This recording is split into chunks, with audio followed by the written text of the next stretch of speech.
ആന ദുരന്തം ഒരു തുടർ കഥയായി കൊണ്ടിരിക്കുകയാണ്. പുതിയങ്ങാടി നേർച്ചക്കിടയിൽ ആന ഇടഞ്ഞ് ഒരാൾ മരണപ്പെട്ടു. ആ വാർത്ത കേട്ടപ്പോൾ നമ്മളെല്ലാവരും വേദനിച്ചു പോയി. ഇനി ഒരിക്കലും ആ ദുരന്തം ആവർത്തിക്കപ്പെടരുത് എന്ന് നമ്മളെല്ലാവരും ആഗ്രഹിച്ച ഒരു കാര്യമാണ്. പക്ഷേ എന്തെങ്കിലും ഫലമുണ്ടായോ? എന്തെങ്കിലും നടപടികൾ ആ വിഷയത്തിൽ ഉണ്ടായോ? ഉണ്ടായില്ല എന്ന് മാത്രമല്ല, ആ ദുരന്തം വീണ്ടും കൂറ്റനാട് ആവർത്തിച്ചിരിക്കുകയാണ്. കൂറ്റനാട് നേർച്ചക്കിടയിൽ ആന ഇടഞ്ഞ് അവിടെയും ഒരു ജീവൻ പൊലിഞ്ഞുപോയി. ഇപ്പോൾ അവസാനം ഇതാ പട്ടാമ്പി നേർച്ചക്കിടയിലും ആന ഇടഞ്ഞ വിവരമാണ് നമ്മൾ കേട്ടത്. ജീവനപായം ഉണ്ടായിട്ടില്ല എങ്കിലും പരിഭ്രാന്തിയിൽ ജനങ്ങൾ ഓടുന്നതിനിടയിൽ മധ്യവയസ്കന്റെ കാലിൽ കമ്പി തുളച്ചു കയറി ഗുരുതരമായ പരിക്കേറ്റിരിക്കുകയാണ്. സ്ത്രീകളടക്കം ധാരാളം ആളുകൾക്ക് വേറെയും പരിക്ക് പറ്റിയിട്ടുണ്ട്.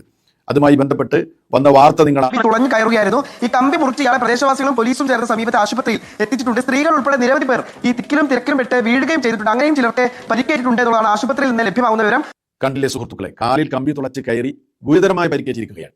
അതിനു പുറമെ വേറെയും സ്ത്രീകളടക്കം പല ആളുകൾക്കും പരിക്ക് പറ്റിയിട്ടുണ്ട്. അടിയും പിടിയും ലഹളയും ഒക്കെ ആ നേർച്ചയിൽ നടന്നിട്ടുണ്ട്. സത്യത്തിൽ യഥാർത്ഥ വിശ്വാസികൾക്ക് ഇതൊക്കെ കാണുമ്പോൾ വലിയ വേദനയാണ്. കാരണം എന്താണെന്നറിയോ? ഇതൊക്കെ ഇസ്ലാമാണ് എന്നാണ് പുറത്തു നിന്ന് നോക്കിക്കാണുന്ന ആളുകൾ വിചാരിക്കുന്നത്. ഇസ്ലാമിന്റെ ഭാഗമാണ് എന്നാണ് വിചാരിക്കുന്നത്. സത്യത്തിൽ ഇതിനോട് ഇസ്ലാമിന് എന്തെങ്കിലും ഒരു ബന്ധമുണ്ടോ? ഒരു ബന്ധവുമില്ല. ആർക്കാണ് ഈ ദുരന്തങ്ങളുടെയും ഈ തോന്നിവാസങ്ങളുടെയും ഒക്കെ യഥാർത്ഥ ഉത്തരവാദിത്വം? ആരാണ് ഇതിന് ഉത്തരവാദികൾ? നിങ്ങൾ ആലോചിക്കേണ്ട ഒരു കാര്യമാണ്. നമ്മളിവിടെ കാലങ്ങളായി പറഞ്ഞുകൊണ്ടിരിക്കുന്ന ഒരു സംഗതി, ഈ നേർച്ചപ്പൂരങ്ങളും ഈ തോന്നിവാസങ്ങളും ഒക്കെ സംഘടിപ്പിക്കുന്നത് ഇതിന്റെ പിന്നിൽ സത്യത്തിൽ കേരളത്തിലെ സമസ്ത വിഭാഗങ്ങളുടെ ആശയധാരയിലുള്ള ആളുകളാണ്. യാതൊരു സംശയവും അതിലില്ല. കാരണം